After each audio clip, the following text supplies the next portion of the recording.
Awit, Kabanata 108. Nahahanda ako ngayon, O Diyos, ako ay handa na magpuri at umawit ng awiting masisigla. Gumising ka, kaluluwa, gumising ka at magsaya. O magsigising na nga kayo, mga lira at alpa. Tumugtog na at hintayin ang liwayway ng umaga. Sa gitna ng mga bansa, kita'y pasasalamatan, Yahweh. Ika'y pupurihin sa gitna ng mga hirang. Pag-ibig mong walang maliw ay abot sa kalangitan. Nadarama sa itaas ang lubos mong katapatan. Sa ibabaw ng mga langit, ikaw ay itatanghal. At dito naman sa daigdig ang iyong kaluwalhatian.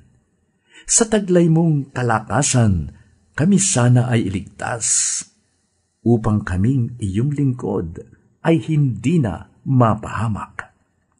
Dinggin mo ang dalangin ko kapag ako'y tumatawag. Sinabi nga nitong Diyos mula sa tronong luklukan, hahatiin ko ang Shechem bilang tanda ng tagumpay.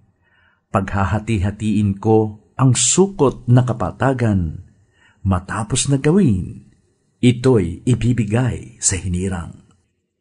Ang Gilead at Manases, dalawang dakong ito'y akin, magsisilbing helmet ko itong lugar ng Ephraim, samantalang itong Huda ay setrong dadakilain.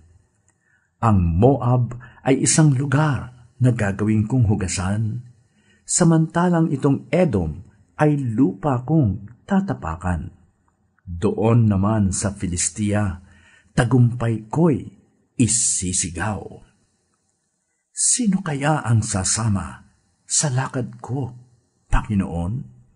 Sa lunsod na mayroong kuta, sinong maghahatid ngayon? Sino kayang magdadala sa akin sa lupang Edom? Dahil kami itinakwil, hindi mo na pinapansin. Kung ikaw ay di kasama, paano ang hukbo namin?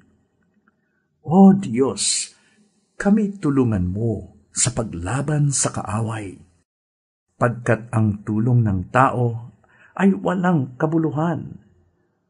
Kung ang Diyos ang kasama sa panig namin, matatamo ang tagumpay, ang kaaway tatalunin.